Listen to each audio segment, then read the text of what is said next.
me, this is an amazing night. It's almost impossible for us to remember what it was like 50 years ago, but early in 1960, my brother John, who died a few years ago, and Joy and I sat in our living room in Templestowe to discuss what we were going to do about the idea for a camp we had, but which we had absolutely failed to convince anybody else, any other organisation, was worth putting into operation. And we met that night to decide whether we'd drop the idea or whether we would do it ourselves. And against all evidence of common sense, we made a decision that we would start an organisation and start the camp ourselves. We knew that Fred and Joan Barton were making available land on the Gippsland Lakes where that would be possible. And now it's amazing that 50 years later we're here with you celebrating the consequences of that decision 50 years ago.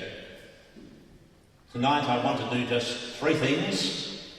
To look back over some significant landmark events in those 50 years, to pay tribute to the people who've made possible what Coimbra became, and to say just a few things about the next years, what lies ahead. Looking back, I think it was significant that the three of us who met that day in that living room in Templestowe were educators, because we were interested in the type of experiences that would create opportunities for growth and personal development in young people. And a lot of the people who were involved in those first years were involved in education. Frank Gray's here tonight, Gwen Gray, Paul Dewdoff, Phil Pike, George and Margaret Ray are here. It was an educational vision that was the driving force behind what we did. We put an extraordinary amount of time into clearing bracken and building buildings and building boats, but we were clear that the purpose of all that was a camp that provided experiences for teenagers, experiences that would open up windows to possibilities that they hadn't yet encountered, that they discover new things about themselves and other people and the world around them. Gradually, as we put the camp idea into operation, we became confident that the ideas we were working on actually were quite powerful ones and worked for teenagers and worked for leaders who joined us. When we started Coimbra, there were no other camps like that. We wanted a camp that worked in small groups, that focused on relationships with other people, that were about experiences that created stronger feelings of self-esteem for campers themselves, that had an element of challenge in it, but that took place in a very cooperative community, and that provided opportunities for reflection on what was important to them for how they chose to live their lives. We became confident within a few years that those ideas really could provide a kind of signpost for us about how to run a program where the objective was always about growing inside, outside, which we used as the title of the book about Coimbra in the year 2000. We ran into occasional threats to those ideas. For example, there were some leaders who held very strong conservative religious views who thought we weren't teaching enough about Christian beliefs, which we carefully didn't do because we thought that very often, and especially for teenagers, other people's beliefs can be a barrier to people making discoveries themselves. We sometimes had leaders who thought that there should be more challenge in the program, that it should be more difficult and demanding for teenagers. And again, we didn't want to go that track because of the way we understood the developmental stage of teenagers, and because we wanted to keep that focus on relationships and a sense of community. And so we lost a few leaders on those occasions, but we gained many more because we held to that original idea. Looking around the room, could I say as an aside that I think only the people who were part of those first 10 or 15 years really have any idea of the sheer physical effort that created Camp Cooinda. We ran a work party once a month for nearly 15 years. We cut bracken, we erected buildings. George and Margaret Ray's garage was lost to them for must have been the best part of a decade because there were working groups in Melbourne that built first wooden kayaks and then fiberglass kayaks and Parkdale sailing boats and then put together the kits for mirror sailing boats. The sheer amount of physical effort in those years was extraordinary. At first we ran camps right through January, from Christmas Day till the day before school went back, often 5 camps. Then we ran another camp at Easter and one in May and one in September. And I doubt if at any of those first 15 years we had less than twice as many campers as we now have in our summer camps. We were, of course, quite crazy, absolutely exuberantly and wonderfully crazy, and later on we did have to reform. Only a little bit, but we reformed and cut the pace down a bit. Now let me mention just 3 direction-giving events in those 50 years, and I'll just pick the big Gippsland fire of 1978 and the sale of most of our site to a school in the 80s, and the huge changes that have taken place in managing risk for outdoor activities in Australia in the last 15 years. You saw on the screen, on that marvellous DVD David showed, something of the drama of that fire on the 15th of January 1978. An absolutely horrific occasion. We had a full camping. We evacuated between 40 and 50 campers and leaders off the front beach in boats as the wall of flame came down the peninsula. We lost a lot of buildings and a lot of boats. The ABC asked if they could film there, and what you saw was some of the footage from the ABC film archives. And I said to them they could do that as long as they showed it as it really was. And they arrived on the site the next morning. 5 of us stayed on the site, went to bed at 2 o'clock, got up at 6, went out onto the lake with a launch to try and find the sailing boats that cast adrift to escape the flames. And when we got back, just about 7 o'clock, the ABC film crew was on the beach and they interviewed me. You saw a little bit of that. I've not really seen that interview.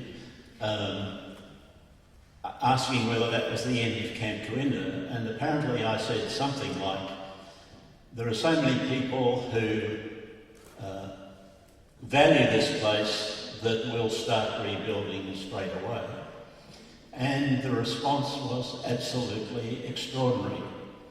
And as I said in that interview with Doug, the next 6 months were probably the most amazing in the history of Camp Cooinda. People in extraordinary numbers said, this place means so much to us, we want to make sure it continues. And 9 months after the fire, our buildings were rebuilt, and we had no debts. So out of probably the worst experience in that 50 years, one of the best things that has ever happened to Camp Cooinda happened. The organisation took on new life. We changed the management structure. Instead of just 3 people running it, we formed it into a company under the Companies Act. It became Camp Cooinda Limited. We created a management committee with Ken Jago as our first president, followed by Phil Taylor, Doug Tillotson first for many years, and then Phil Taylor as presidents. And when we could possibly get out from the Companies Act, which was a terrible thing to live under for a small organisation, we migrated to the Associations and Corporations Act and became Camp Cooinda Incorporated and recognised as a tax-exempt charity. So it for me is a kind of symbol about the 50 years that when things were tough, quite often we saw most clearly the value of what we were doing. By the 1980s, the main threats to the future of Camp Cooinda were very different. We were finding property maintenance and the cost of overheads, particularly insurance, absolutely daunting. And we set out to find a solution to that, and it took 10 years. The solution was to find a school that wanted to run programs on the site during the school year, but that would allow us to use the site for our programs for 6 weeks during the year. And we signed a contract with a school that sold them most of our buildings. We kept our equipment, but sold them the buildings, and transferred the lease to most of the site. And in one hit, two marvellous things happened. No more property maintenance, or very little, and enough money in a development fund that has subsidised our programs so that now we're able to keep our fees amongst the lowest for any comparable camp in Australia and keep it open to as wide a range of young people as possible. The third big change in recent years has been the change in what is involved in running risky outdoor activities in Australia. In the early days, some of you will remember, in fact a couple of you were talking to me earlier tonight about canoe expeditions you went on. We sent out canoes down the lake with poor weather forecasts, good leaders, a slow backup boat and no communication. Program directors of recent years will be appalled to know that they went out down the lake as far as Lake's Entrance, and the deal was that when they got to one of the only two public phones around the shore of the lake, they rang back to camp and said, we hope they said, we're okay.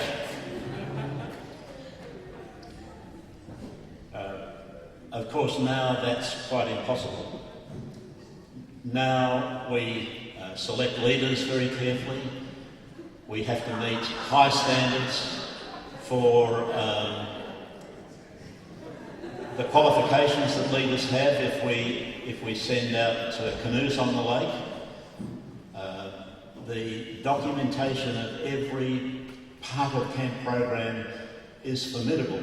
Recently, Louisa and I sat through a process where we were audited by WorkSafe Victoria, and the pile of policy and management and risk management documents that they took away ran to between 200 and 300 pages. And that's a very big ask for a small voluntary organisation, a currently small team of people who are volunteers doing the organisation.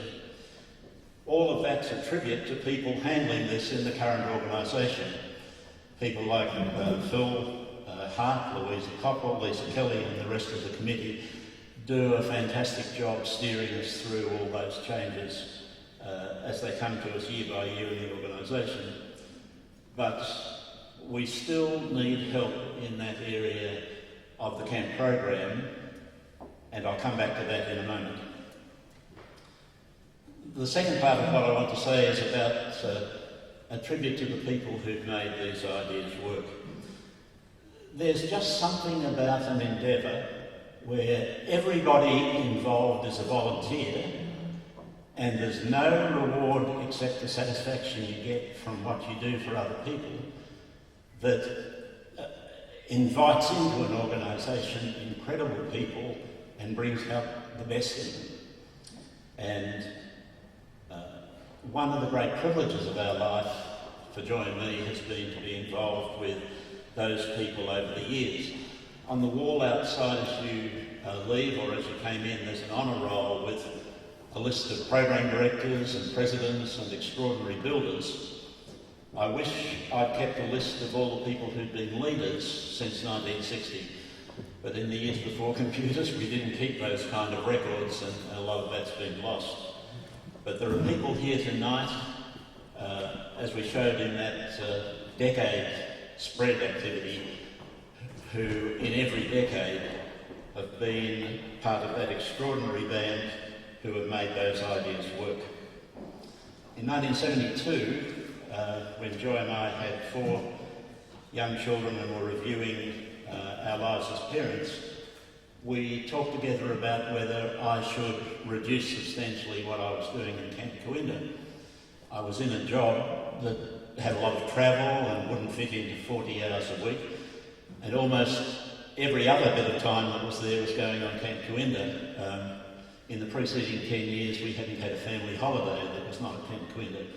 And we talked about whether it would be a good thing to give the children more father time and us more family time and damp down Coenda. We decided not to do that for 2 reasons. One was we were convinced that nothing we could do would be a better community service for us than what Camp Coenda offered.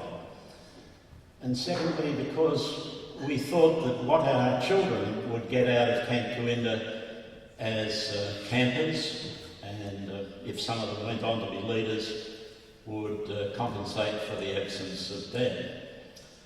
Now, you 4 are here tonight, and we told ourselves that we must be careful not to expect that our children would like what we like, and that some of them would choose not to be involved in Coenda. But the 4 of you are part of the reason we continued. You were great campers, you became enthusiastic leaders, all 4 of you became program directors, and a couple of you starred as cooks and a couple as presidents, and you are part of the great encouragement that Coenda has been in our lives.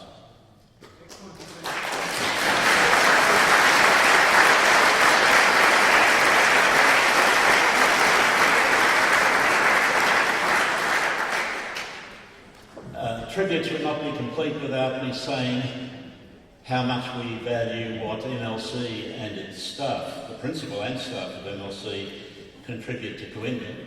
We signed a contract with them that entitled us to 6 weeks free use of the site in the year, but they are absolutely magnificent in how generously they go beyond the letter of that contract to support Camp Coenda. Of course, Camp Coenda wouldn't be here if it wasn't for the remarkable vision of those 2 Gippsland farmers, Joan and Fred Barton. In 1951, Australia was celebrating 50 years since Federation. Australia became a Commonwealth on the 1st of January 1901.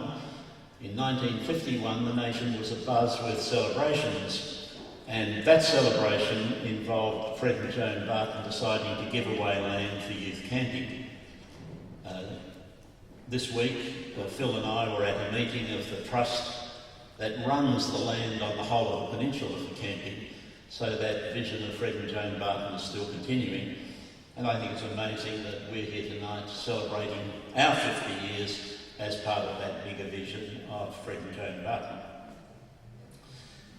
My final topic is to say something about the administration that's needed to manage Camp Coenda into the future. I think our programs are top rate. The feedback we get from parents and campers continues to be very enthusiastic. Our leader selection and training meet high standards. Our leader teams for camps are great. But the management through the year to achieve that now has become quite daunting for people who have full lives to live apart from Camp Coenda. The organisation is well advanced on a carefully thought through plan to take the things that Joy and I used to do and involve other people in doing them. And the management skills and the commitment of Louisa Coppell and the people around her and Phil are outstanding. But the fact is, we need more people to add to the administrative skills of the committee, including doing some of the things Joy and I have done over the years, albeit likely to do it in a different way. And we would like to celebrate this 50th year by strengthening the organisation of Camp Cooinda for the next 10 years. I think I need to say that more strongly. If you want Camp Cooinda to be here in 3 years, Cooinda needs your help. Not your money, but your skills and some of your time. Towards the end of one of our previous celebrations, the 25th year, when we talked about the great things that have happened in 25 years, somebody asked me, do I have a dream for the future of Cooinda? And I said, well, I hope that one day we'll find a block of land with frontage on the lake that we could use for camping, because it's getting harder and harder to find safe places to camp around the lake as development goes ahead. My dream is that if we found that block of land, I might be able to form a syndicate of people who would contribute to buying it and would let us camp on it in the summer. Over supper that night, 5 or 6 people said to me, when you find a block of land, count me into the syndicate. And that night I said to Joy, good grief, we might be able to make that idea work. And a couple of years later we bought the 15-acre island. And there are people in this room who contributed some of the cash that paid for that island, which in a way is a celebration of our 25th year. Now tonight, to celebrate the 50th year, I don't have a dream about something as tangible as an island or some equipment, but in a way the dream is more significant and has bigger consequences attached to it. Tonight my dream is that some of you who are here will volunteer to help Cooinda keep going by helping with the running of the organisation. For example, the committee meets 6 to 8 times a year. There are secretarial tasks that need to be done during the year. There's financial administration that keeps the organisation going. Applications from campers and leaders need to be handled between September and December each year. We need maintenance done on boats in the island over a weekend in November or at Easter. Or if you've been a program director, consider using your experience to come back and partner with a younger program director. Now, for all those sorts of tasks, which are top needs for us, there is orientation and support available from the new generation of leaders and managers for Cooinda.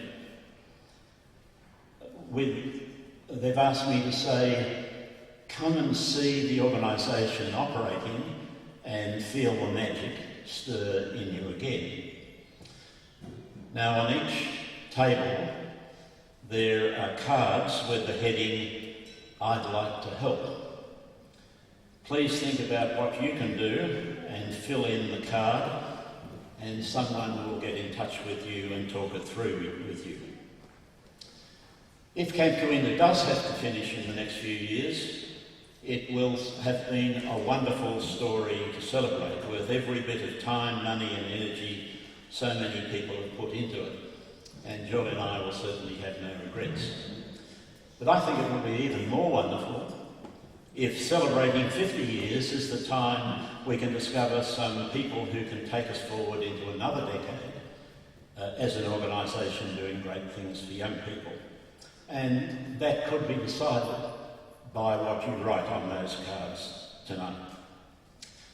For Joy and me, Camp Cooinda has been an absolutely wonderful part of our lives, and tonight it's a great privilege for us to see you present and to celebrate with you a remarkable 50 years of shared endeavour.